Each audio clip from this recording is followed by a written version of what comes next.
clubs and the like, and then keeping them involved in the game in whatever way. So making sure we've got things like touch and fan offers and anything that keeps people just hanging around a club. Obviously facilities is part of that as well, so as many clubs as we can get having their own facilities and getting a real community base to the game, especially in developing areas, is really key, and that'll help us grow. Also, I think Rugby Union's done really well around building events, and I think Super League has tried to do a bit of this with things like the Magic Weekend and also the Four Nations, and we need to keep doing that. So lots of big events, that sort of marquee things to get people in and make sure we're spreading them around the country, which is something we're starting to do now, and I think that's going to only reap the rewards in future.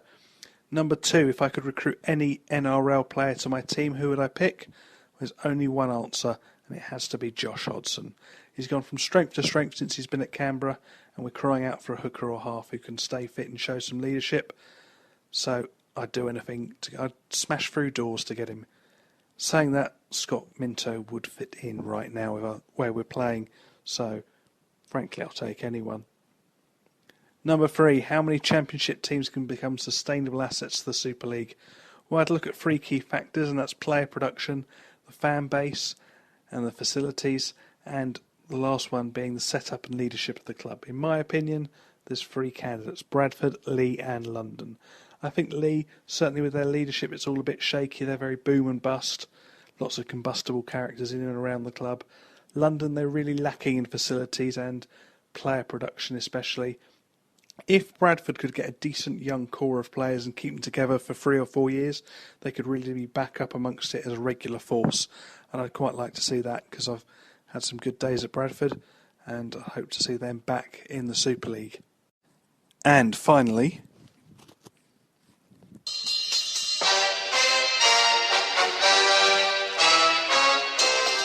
yes, you've asked me for my top 5 chocolate bars of all time, so here we go. At 5, it's the Drifter. I do love the way the caramel just breaks off and holds together. What a beautiful bar. At 4, it's a Dairy Milk. You can't beat a bit of plain. Glass and a half, not half. Number 3, it's the Toffee Crisp. Oh yes, I do love the blend. Similar to a Drifter, but just that bit subtler. I do like it. At number 2, it's a new entry. It's the Whisper Gold. Again, carrying on my caramel theme. I do love a bit of caramel, and the way you can dunk a Whisper Gold especially does get it up there. However, it will never beat number 1 of all time, which is, of course, a Twirl. Especially if you like it dunked in a cup of tea. You just can't beat the way it breaks apart. Oh, yes.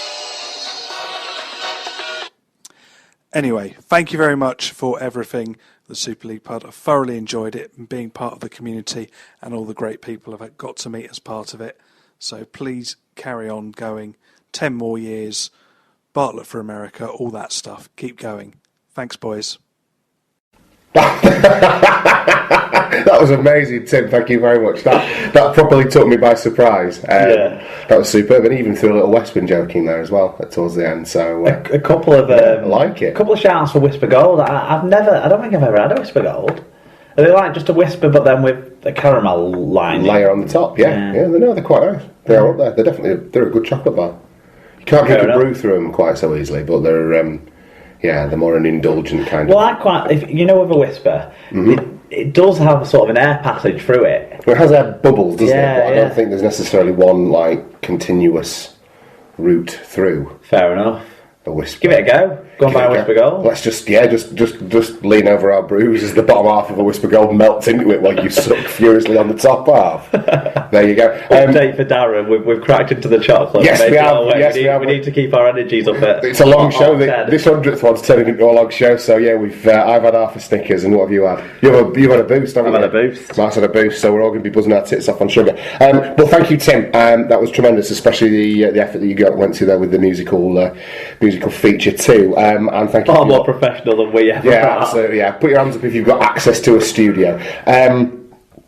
Really great stuff, and thank you to everybody who's contributed, not just the people that have been involved in Ask the Listeners, but people who, on a weekly basis, who get in touch with us and give us feedback on games, people who sporadically say hello via Facebook or emails, everything like that. If you've ever contributed, you've been a part of the Super League pod, and we're just tremendously grateful that you've been involved up to this point, aren't we? Yeah, and I mean the list that we have there just sums sort of things up for me. We've got a bloke from Wales, a bloke who didn't know anything about the sport 5 years ago, a bloke who lives in Ireland, a couple of guys from down south, and then a couple of guys from Leeds, or one who lives in Australia. It just shows the full spectrum of rugby league and what is out there in rugby league fandom and what is out there in the SLP family. It's fantastic, and I had absolutely great fun going through those, and I know you did too. Yeah, that was insane. That was brilliant, absolutely brilliant. Right, yeah. Oh, no, carry on. No, I'm just in awe. It is good, isn't it? What we got there was great, and the answers was like,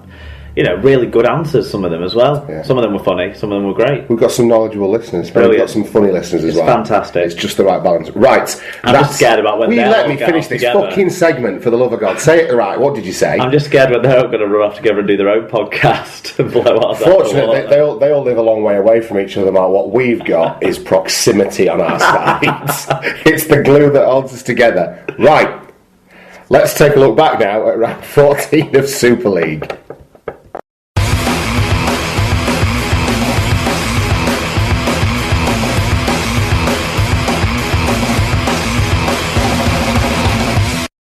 Okay, so into round 14 of Super League, and the youngsters on wall at Headingley were treated to a 60-plus point display this week as Leeds and Castleford took each other on at Headingley Mark, but it was the visiting side, Castleford Tigers, registering their biggest victory over the Leeds Rhinos for over 30 years with a 52 points to 12 victory. Wow, I didn't know that. That's a great number. Came up on Sky. Fair enough. Well, even so, if you bit of an accident. 4 days later, yeah, we're doing all right. It's not scripted, that. No, it was. It was. And Castleford were good value for it as well. They played very, very well. They could well have been a bigger scoreline. Yeah, I mean, Leeds took the lead. Yeah, remarkable, isn't it, to think about that, when just how this game then went, and Castleford they really went around the pitch. Yeah. Even without Luke Andy Gale Lynch. drives that car beautifully, doesn't he? Do you know what I mean? We thought it's been off the back of the forwards, but if anything, it's been that guidance from the half-backs, and it supported as well by Luke Dawn as well in this one with the hat-trick he scored. But yeah, well, I mean, Luke Dawn's playing support running and it was tremendous. Denny Solomona, for me, is the best winger playing his trade today outside the NRL. I think he's an absolute phenomenal talent. He had a cracking game. And whilst they were missing Andy Lynch, there were some forwards on the pitch. I'm thinking of people like Millington, Junior Moores and what have you. The platform was still being laid. Moores and McMeekan, their offloading sensational season. Fantastic. Yeah, they were both very big threats on the edge that helped set things up after Dawn had sort of put Gale had sort of put the pieces where he wanted them to be. Yeah. I thought it was an outstanding team performance. Just some exciting play as well. Yeah. And what they had, which was dynamism and team ethic and good defensive work, only served to highlight those things being absent in the Leeds side as well. For some, and again, I continue to be lost for ways to explain it. Yeah, I mean, they talked about it a ton, didn't they, on Sky, about going low. It's not about going low, because you don't want... I mean, going high on Junior Moores and making they still pop balls up for price going offloads. It's about working together and wrapping the ball up and stopping the man charging. Yeah. Having two or three men helping each other out, and Leeds just seem to all be trying to do everything. And that's not working for them. I think that's the reason why Zach Ardake was put out on the wing, by the way. Because we started to talk about this off air, didn't we? Yeah. I question that decision, but tell me why you think I question it, definitely, because he was the best fullback in the competition last year. But the reason why I think it was done was because Zach Ardake has tried to be fullback, halfback, scrum half, standoff, everything in this team this year. And putting him out on the wing sort of forces him to take more of a view of the game and time when he gets involved maybe a little bit more than what he had been doing. Yeah. And it actually might have helped him take a step back to then find the places where he needed to penetrate. But unfortunately, it wasn't the day for that anyway for the Leeds Rhinos, regardless. No, and I don't think it would have made a difference, particularly to the result, although maybe to the scoreline. But all it did for me was say to Castleford, was make Castleford Tigers' decision for them. It's like, right, we're going to kick to Leeds' left side. We're going to put Ash Handley under pressure. We're going to put I think it was Kinehorst as well on the inside, although I might be mistaken. No, it was Watkins. It was Watkins. We're going to put that side under pressure because Watkins is having a poor season, and this is a young winger outside. What we're not going to do is put the ball in the hands of one of the best kick returners in Super League. So it sort of made Castleford's decision for them, and they were able to isolate Zach Hardacre from the game in a way they might not have been able to do had he been more centralised at fullback. Yeah, but Possibly. I don't even, like you say, I don't think it would have made a great deal of difference. And probably not. And I just think everyone had a great game for Castleford, to be completely honest. So tell us about some statistics then, Mark. Well, 14 breaks to 1 is the standout number in the game that the Tigers dominated. They had almost a full metre per carry better average gain and 4% better tackle success, as well as over 350 more metres than the hosts. Basically, dominant attacking stats and strong defensive stats too. Yeah. Luke Dawn with 3 tries, a try assist, 7 tackles, 131 metres, 4 clean breaks, 3 successful offloads on his return from injury is just crazy. He may well feature in This Week in Luke Dawn. I think so. If you're listening in Australia.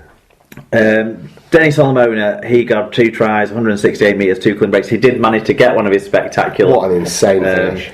Flying tries this week that he was denied last week. Luke Gale with 2 tries, 130 metres, which is a big number for Luke Gale. That just shows how much he was in charge of this one. He was doing what he wanted, really. 2 clean breaks there as well for him. Junior Moores with a try assist, 8 tackle busts, 173 metres, 2 successful offloads. It just shows throughout the team there was performers. We could have gone on with Castleford players, but we only picked 4. For Leeds, Jamie Jones Buchanan had 45 tackles, 11 of which were marker tackles, and 103 metres. So he, stuck to his task. Ash Hanley with a try and 101 metres. Zach Hardacre had 134 running metres. So he did get involved a couple of times there for some good, decent gains. Brett Ferris had 131 metres, 3 successful offloads against another one of his former clubs on his tour de West Yorkshire. Tour de Yorkshire, right, fantastic. Being a Thursday night game, as you might expect, we did get quite a bit of feedback on this one, particularly considering the result. Paul Campbell rang us from his cell. He said... Paul got in touch on the Google form. Paul Campbell using a Google form. Paul Campbell got in touch and he said, Leeds are awful, Cass' superb game was over by half-time. Leeds need change from top to bottom. Certain players are not as good as they think. Someone from Twitter, who's just called Twitter, said, so thank you, no Super League team should get beaten by such a margin. No, but obviously NRL teams get beaten by those margins too, looking at this week's scores, so it's crazy, isn't it? It is. I think it just goes to show what can happen if you're not on 100% on your game. That's what happens. It's not necessarily that blowouts happen in one league or another. It's just if teams turn up and aren't on it, professional athletes will smash you all over. Mark W said, never mind the middle 8s. At this rate, Leeds will be lucky to get home tie in the £1 million match. Darts got in touch. Thank you, Mitch. He said that 80 minutes showed we really desperately want to be a part of the middle 8s. Diane LBW says it brings joy to the heart to see rugby league played the way Cass played it tonight. What a treat. A bonus too that they destroyed Leeds at home. Ratch 1970 said you can tell who ran the team last season, Peacock and Sinfield. Another one from Paul Campbell. Castleford to score 52 points away from home is outstanding. Cass have been brutal in defence and in attack. Craig, the ex-Pat Cass fan, Craig Marston, in fact, got in touch and said, hi Tom and Mark, Craig, the ex-Pat Cass fan here. What can you say about that? Near perfect performance. Seems funny to say, having put 52 points on Leeds, but our defence was amazing. Everything clicked in attack. We were just on fire tonight. Great travelling support too. Thank you for sending me back to ex-Pat land with the biggest smile ever. Cheers. Dr. Bob Phillips, he said, so my 2 halves of the season theory has been proven wrong. It's just that the Rhinos really aren't very good now. I am sad. He also goes on to say, and Castleford are absolutely on fire. Well, brilliant. Ollie Smith said, wow, what a performance from Cass. I know the Leeds defence was shit, but you have to give full credit to Cass for scoring 50 ahead in me. Absolutely. Bring on Magic Weekend. Sam K. Rowlett, she got in touch and said, Cass, a joy to watch. That's Leeds' season done for me. Is Brett Ferris the worst domestic signing this season? Yet to see him have anything close to a good game for Leeds. He still scores reasonably well on the Dream Team. He does, yeah. He gets himself about, but I don't necessarily think he's had not his hand in as many tries, has he? Put into games, yeah, I'll give you that. Forgive me, Tyler Cass fan says, apologies to the neutrals who may have wanted a closer game. For me, this was awesome, carrying on the spirit of last week against Salford and adding class with the returns of Gale and Dawn. Cass were excellent in attack and defence. Didn't Paddy Flynn run the ball back well? He ran it sideways. Yeah, a lot. I thought Is yet. I don't think he fits yet with the cast side, but I'm sure Daryl Powell will bring the best out of him. He seems to do the best out of everyone else. That's it. John Hamilton said, struggling to remember a tougher